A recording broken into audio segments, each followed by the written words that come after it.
This isn't right. Hold on. Okay. I'm going to do a couple of lives on this one as well. I just wanted to let you know that when you're working with your child with CP, you have to look at the whole picture. One of the things that I'm noticing is I suspect intubation, and there's an ethmoid jam within the nose cavity, and that's where you're getting this. And so if you look at me like I'm here, what happens when there's an ethmoid jam, it widens the nasal bridge. Now I'm still looking at you, I've lost convergence. And I think that's why you're seeing the right and the left where he's trying to have the vision, because he doesn't have that strong binocular vision.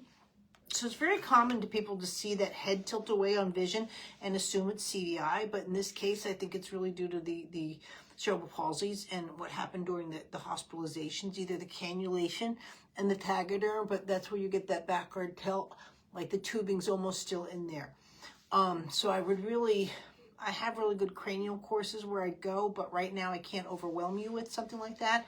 I'd probably do the swallow course when he's sleeping and really work on midline crossings throughout the facial bones, because it's jammed pretty good, especially through the right side.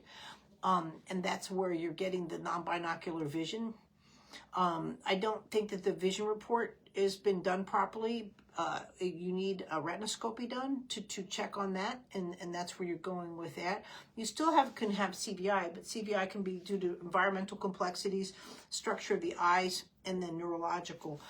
To assume that it's just brain-based and that's where it's going, I think you're going to miss the big picture because of the wide nasal bridge and the jam, and the eyes have a hard time focusing based off of skeletal misalignments that have happened in the facial bones. And so that's where you're going to go after first.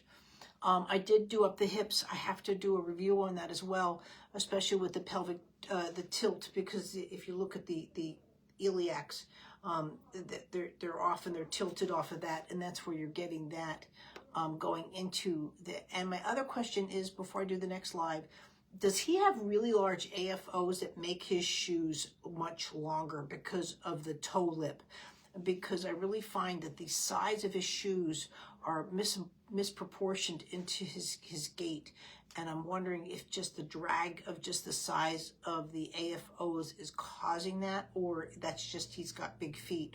And we'll go from there. Like I said, I have to do a better breakdown, but at least I wanted to address why I feel the vision needs to be looked at a little bit stronger due to the facial bones, as well as due to the script and what's really going on there with him. Thanks.